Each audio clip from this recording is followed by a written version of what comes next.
Welcome to Freedom of Thought, a podcast by Humanists International, with me, Leon Langdon.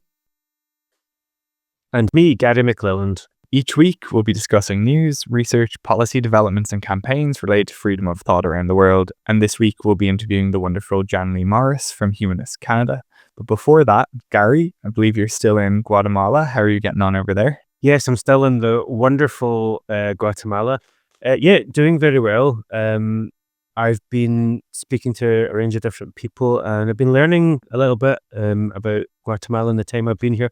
One interesting thing I've been learning about from different people is the growing influence of evangelical Christianity here in Guatemala. And also, I mean, I guess people think of Guatemala as a Catholic country, given the colonial influence, the Spanish influence. And of course, there was Mayan religions before that, which I've been learning a little bit about. And there's been a really interesting sort of experience, which is called synchronicity, this idea of the Catholic influence being somehow modified to kind of fit into a Mayan belief system, which I guess when we think about other experiences of colonialism, you can see often that the colonial influence is adapted to fit with existing culture and beliefs. But the growing influence of the American evangelical movement is something which I didn't really appreciate. And I've been speaking to a lot of different people here about that. And the opinions seem to vary, but it seems to be anywhere from 30 even up to 50% of people are choosing to identify with this American evangelical influence, which is far bigger than I had ever appreciated. So that's been quite interesting. And actually, we're recording this podcast on Monday. On Friday, I'll be in Guatemala City to meet with Humanistas Guatemala. And we're going to be showing a video documentary about this American evangelical influence. And then I'll be saying a few words and talking about the Congress and other work of Humanists International. So I'm really looking forward to that. And I'll have some time to spend with David Pineda, our former board member. It's been a really, really interesting and eye-opening experience here in Guatemala.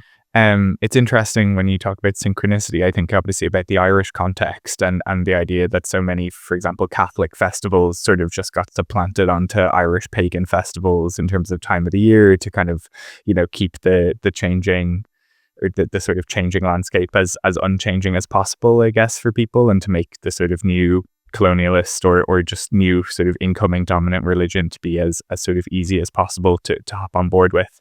But yeah, really worrying to hear about the evangelical kind of Christian movement, if it's, not necessarily welcomed by a lot of people. I know our Latin American members are going from strength to strength, and it's something I've heard in terms of, for example, agricultural exclaves of different communities down in the Amazon and things like that, but I hadn't really heard about the Guatemalan context before, so that's really, really interesting to hear, and I guess worrying. Yeah, it is worrying. The synchronicity thing is something that's been quite interesting to see. I mean, I'm here just now in Antigua, just outside Guatemala City, and we went in to see some churches, and a few of the things that I was struck by was statues of the Virgin Mary with very dark skin and also wearing Mayan style dresses, which was kind of interesting to see. It's been fascinating and I guess a little bit worrying to hear some of the developments. But one of the things, obviously I've been mainly on vacation, so I've not been working that much, but one of the things I did see from yesterday was the election result from Hungary, or at least I think that Orban had conceded. And I wondered what you thought of that news, Leon. Yeah, I mean, it's probably a note for I'm gonna say maybe cautious optimism. It looks like Orban will be out of power, pending certification and a couple more steps, and I guess the international community sort of hold its breath on that point. And there's obviously sort of but many years of illiberal policies and the gutting of the rule of law and the judiciary and stuff to be undone. I guess, hopeful that he's going to be out of power, but I think between the sort of, let's say, amount of damage that's been done over the last number of years, also, of course, the who we think is going to be in power next is formerly a cabinet member of Orban. So while has spent many years distancing himself, he also, for example, didn't necessarily run on a pro LGBTQ plus platform. Perhaps that was tactical. Perhaps it was maybe not so aligned. So it is kind of a case of wait and see. I think it's been really broadly welcomed, and I think we're probably there maybe a bit more cautiously welcoming it on our end, but a lot of hope for Hungary that I think many people didn't, myself included, didn't necessarily have before this election. So some positive noises, let's say, to say the least. Well, given some of the things I think we've discussed on this podcast, even if it's cautious optimism, that sounds like a welcome breath of fresh air, at least, given how things are going. Another thing I've been trying to keep tabs on whilst I'm traveling around Guatemala is the situation in Iran. I've obviously followed the peace talks in Pakistan, which seem to have failed, and I don't know what's happening in the Straits of Hormuz, but I guess any kind of thoughts on how things are developing on Iran, Leon? I think listeners should know that we sort of filmed this podcast about a week before it goes out, and so I'm sort of reluctant to say too much for fear that it'll be out of date. I think by the time this podcast is actually out, the sort of 2-week deadline from the sort of Tuesday 8 p.m. all fire will rain down kind of deadline will have passed. So I guess we'll see what that actually leads to. I saw those sort of standoffs in the Strait of Hormuz between US warships and Iranian Coast Guard and things like that. So I think let's stay optimistic, but probably with even a lot more caution there.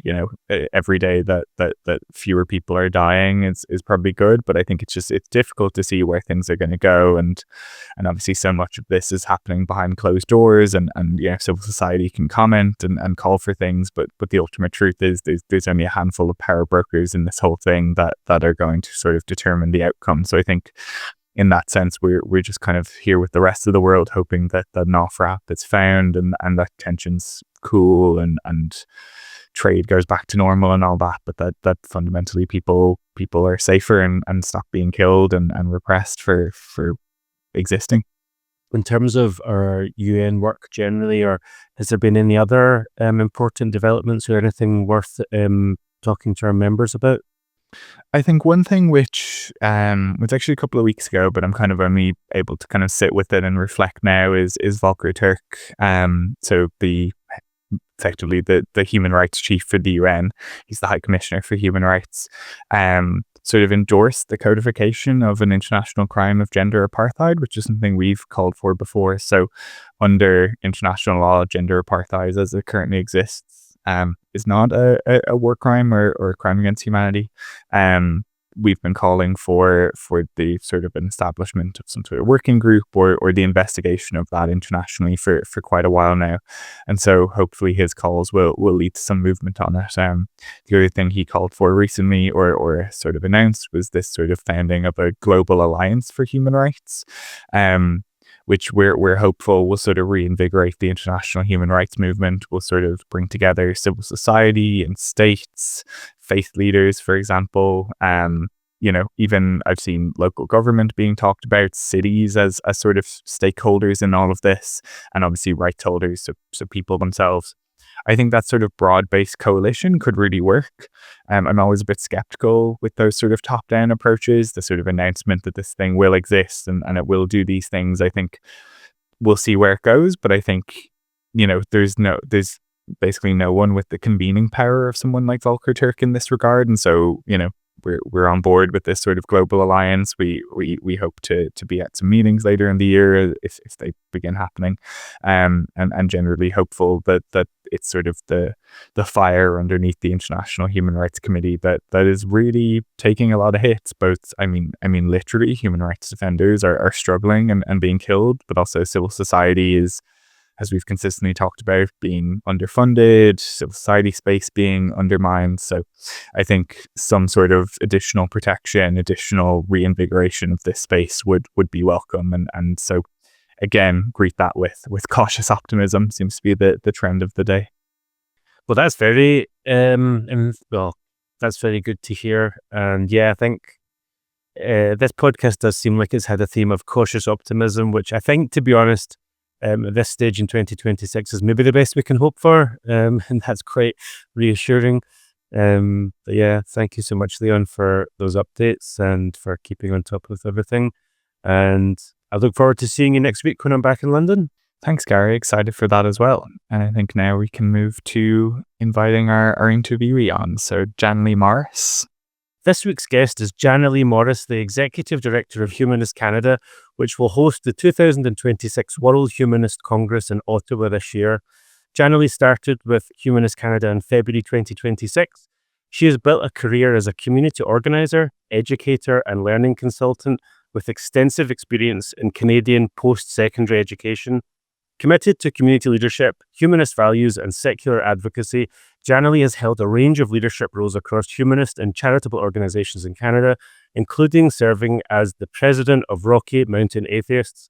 Janalee, welcome to Freedom of Thought. Thank you for having me. So it's only been a few months since your appointment as the Executive Director of Humanist Canada.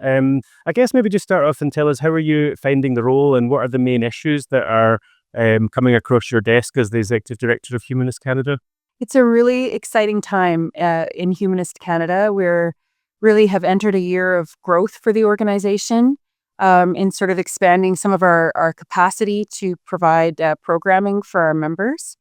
We have quite an amazing array of programs that we offer, and for a largely volunteer organization, it's really quite impressive. So some of the main things that we do are we have a officiant program. So we train people to do marriage and other ceremonies, and we're able to license those people in one of the provinces in Canada, and we're working on being able to grant that opportunity for people all across the country. So stay tuned for that. We have a chaplaincy program, so we're every year training more chaplains to take positions in places like hospitals, universities, correction centers, and also in our Canadian military. So we have one humanist chaplain officially in the Canadian Armed Forces, and working on trying to expand that program. So that's very exciting. We also have a number of committees. So our Morgentaler Committee works on women's reproductive rights, and Humanist Canada was founded by Dr. Henry Morgentaler, who was a leader in that area. So that committee does a lot of really, really good advocacy work, and also have their own podcast called Choice Chat, which is really interesting to learn more about women's health in general and reproductive rights specifically for the last season. We have a number of educational opportunities for our members. So we do monthly webinars, and we also do a lot of courses that are members and that are open to the public. So kind of introductory courses to humanism, and we're looking at expanding the offerings for our education programming in the fall. And then we also have a number of local chapters. Canada's a pretty big country, and that local engagement is really, really important for our members. So we have some amazing people across the country who are leading local chapters and holding events quite regularly in places all across Canada. Thanks so much for all that, Janalee. There's so much to get into.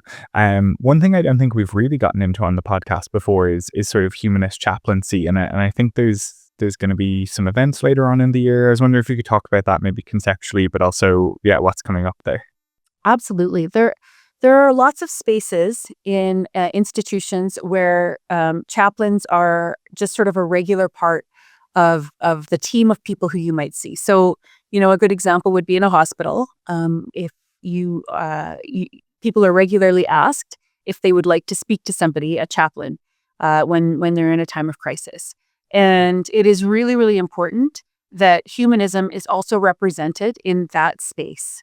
So we are working really, really hard to make sure that it's an option for people who are not members of a particular faith tradition to still have access to that sort of spiritual or sort of meaningful care in those settings without having to turn to any kind of dogmatic belief system in order to get it. So it's pretty common in those kinds of spaces. It's common in universities and post-secondary institutions for there to be a whole chaplaincy team.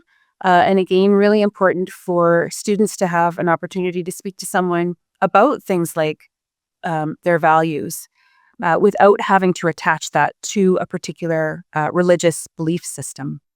And so we have a number of people every year who go through our chaplaincy training program, and then they're attached to particular places to work as chaplains. So some of them work for Humanist Canada, some of them are embedded in institutions across the country in order to provide that kind of care for people. Well, one of the things we were discussing when I was in Canada a couple of weeks ago to have some meetings about the World Humanist Congress was I think the importance of these types of programs, not just for the care that it gives to people and communities, but also, I was talking about my experience with Humanist Society Scotland, where I was involved in our campaigning work and our policy legislation work. And actually, one of the most amazing things was because humanist weddings have become so popular in Scotland, almost everybody in the government, everybody that you met in the civil space and so on, had been to a humanist ceremony. They knew what the Humanist Society was, and it gave such a sort of depth and credibility to the work that we did on the campaigning and policy side. And I do believe that we could get meetings with pretty much any senior government official because of that kind of depth of program and social work. So I mean, I guess it's such a really important thing, I think, Janalee, isn't it, to have that type of service available to people across Canada? They're some of our biggest ambassadors for humanism. And so it's really important that our officiants and our chaplains have a clear connection to the organization and understanding of what humanism is. Every time somebody does a ceremony, they talk about humanism and how people can get more information about it. It's become a central place that we actually recruit new officiants. So somebody will attend a wedding and be, oh, I didn't realize that you could do that was a thing. And so people will come to our organization and say, I want to do that too. There's a real need for that. In Canada, we do face a bit of a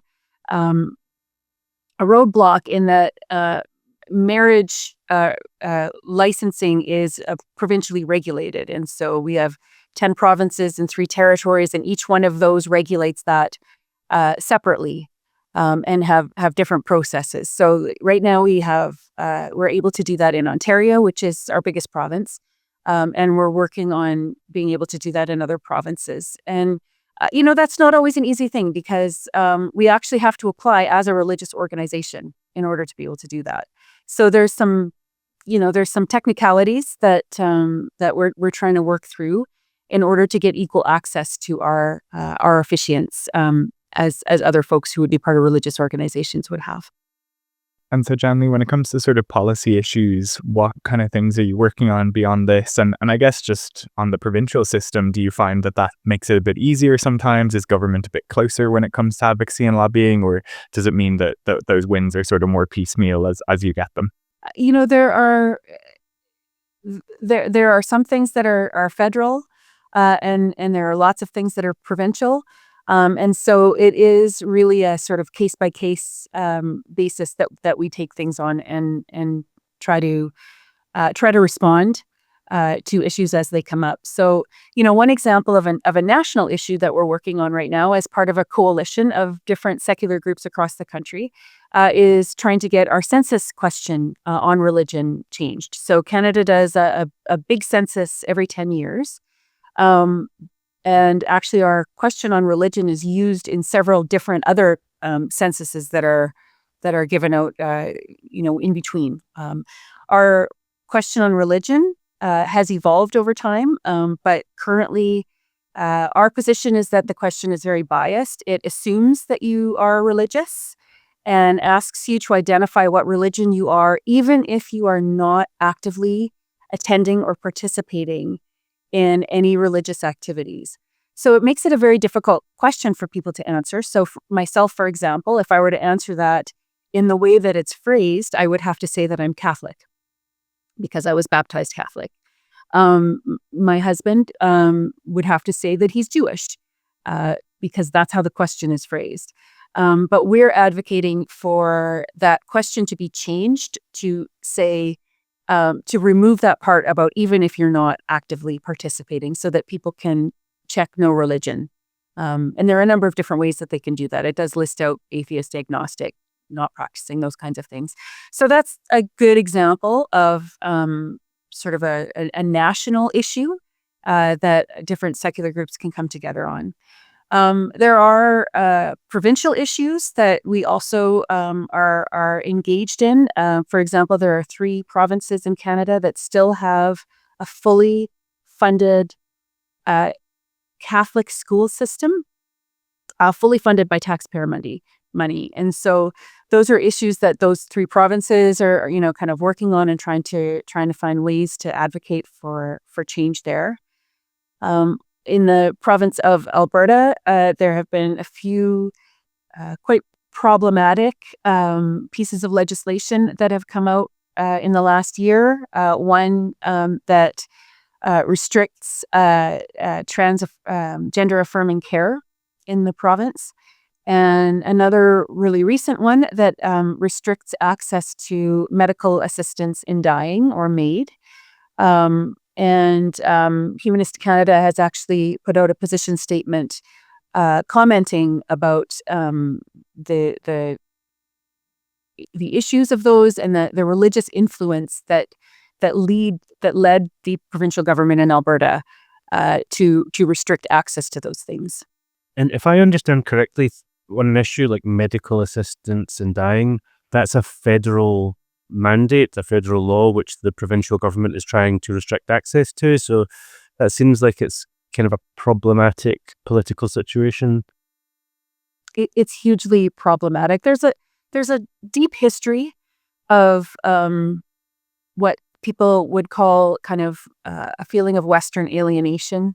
And that has really manifested in recent years as part of the ideological warfare that's happening specifically in North America, that's sort of seeped north from what's going on in the U.S. And is really kind of amplified. So it's been part of sort of the fabric of what it means to be a Western Canadian citizen, but it's really been amplified recently.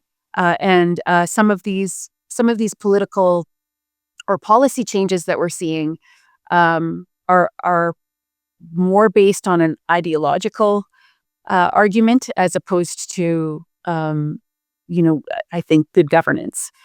And Janalee, I don't think we can have you on without talking about the World Humanist Congress that Humanists International and Humanist Canada are going to be co-hosting together in a few short months, as Gary's mentioned. And I think our listeners will have heard that he was in Canada just last week to meet with you and do some site visits. How are you feeling about it? What can you let our listeners know about what's going to be in store from someone who's actually in the country, as opposed to Gary and I talking about it from far away? I can't even tell you how excited we are to be hosting the world on our doorstep in Ottawa, in our nation's capital. Gary and I have been working really hard on putting together an amazing conference for everyone who's going to attend. Canadians are some of the nicest, most welcoming people you will meet. And we have a whole team of people, putting together all of those kind of welcoming activities to make sure that everyone has just an amazing time here in Canada. The program is shaping up. I think there'll be some big announcements in the next week or two about some of our speakers that we've been able to confirm. And we also have a lot of opportunities for people to just tell their stories and get to know each other. We're really hoping that this is an opportunity for people to get to know what's going on in Canada in the humanist movement, and also to learn from one another about what is happening around the world for humanism. It's a really important time, I think, for humanism. We see what's going on all around the world, and humanism has some answers, I think, has a role to play in trying to right the ship I think. Humanism was one of the founding principles for things like, the creation of the United Nations. And we're seeing those things threatened. And then we're seeing the results of those things being threatened in what's going on in the world. And I think we have a moment now to come together globally to say, these are the values that we hold. And these are the values we think that we share with the vast majority of people around the world. And we want to come together and have a voice to say to those people in power, this is how we want our world to look. These are the rules we want to live by. And I think that that's going to be the opportunity that we have. I should say I'm also very, very excited, having been working with you, Janalee, on the program, and our listeners will be excited to know that the speaker program is about to be announced imminently, and we've got some really engaging speakers on a whole range of different topics. But I think most exciting is that, Janalee, you've been working on a really important sort of cultural program, social program, to help people engage with Canadian culture and feel really welcomed and inspired, and get a real sense and perhaps taste of Canadian culture, which is very, very exciting. Yeah, we're super excited to share a lot of our culture, arts and culture with the world. So we'll have some of our Indigenous Canadians coming to welcome people from around the world. We'll have some Francophone components to some of the arts and culture, lots of music, because that is a really important part of any culture, really. And then hopefully we'll have some tasty tidbits for people to partake in. Very on the outside of this conversation, purely because I wasn't in Canada the other week, but having been there last year to sort of at the start of this process, it is very exciting, but also just really exciting. We've consistently talked with guests across this season of the importance of just coming together in times of strife, difficulty, turbulence, even if you want to kind of take a lighter turn on it. And I think something like the World Humanist Congress is just a really perfect opportunity to come and share stories of resistance and resilience from around the world, to strategize, to talk about the things that are challenging to us all, because as you mentioned, for example, in the sort of North American continent, sort of Christian nationalism and different things seeping across your southern border, as you put it. We're seeing that sort of contagion across the world between these different issues. And I think to come together and share stories and strategies is hugely important. Agreed. Yeah, the time to act is now. One of the things that I've been reflecting on is, this phrase, "not on my watch." Well, this is my watch. This is our watch, right? And so now we need to step up. We really need to raise our voices. Thank you so much, Janalee. And I guess, just to kind of reaffirm everything you've said there, it's been my immense pleasure and privilege to spend a few days and a few different trips in Canada to meet with yourself and your team, and just the excellent people that Humanist Canada has all across Canada, and to get to meet some of those guys. And I guess, for our listeners and our members, I really say, this is not one to miss. Make sure that you've got your ticket, get yourself booked. You're going to meet some really amazing people. It's going to be a really, really fun and inspiring Congress. So yeah, thanks so much for your time, Janalee. I guess we've just got a few more minutes left, but is there any message or anything that you'd like to share with the members of Humanists International around the world? Any last thoughts from you? It really is a privilege to be part of Humanist International. This organization does great work all around the world. We recognize in Canada, that our issues are, I guess, what we would, say first world issues, right? Like we're talking about, higher level policy issues where in some places people are struggling just to survive, or blasphemy laws making people do jail time for speaking out.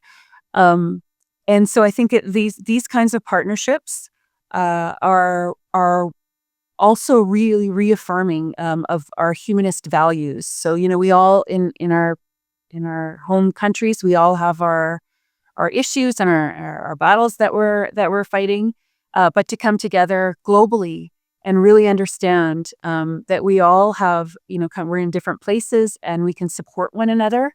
And we can maybe set examples where we have maybe more resources to be able to do that.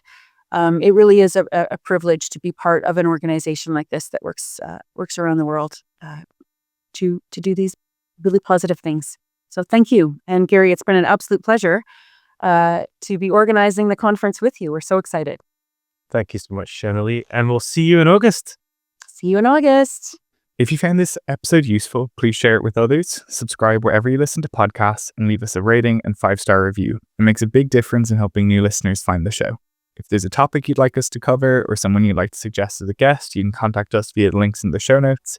And next week's episode, which will be the last of the season, will be Gary and I answering your questions. So please get those in the next couple of days. To find out more about the work we do or to join Humanists International, visit humanists.international and subscribe to our newsletter. Thank you to our producer James and the team at Humanize Live and to the team at Humanists International. Thank you for listening to this episode of Freedom of Thought.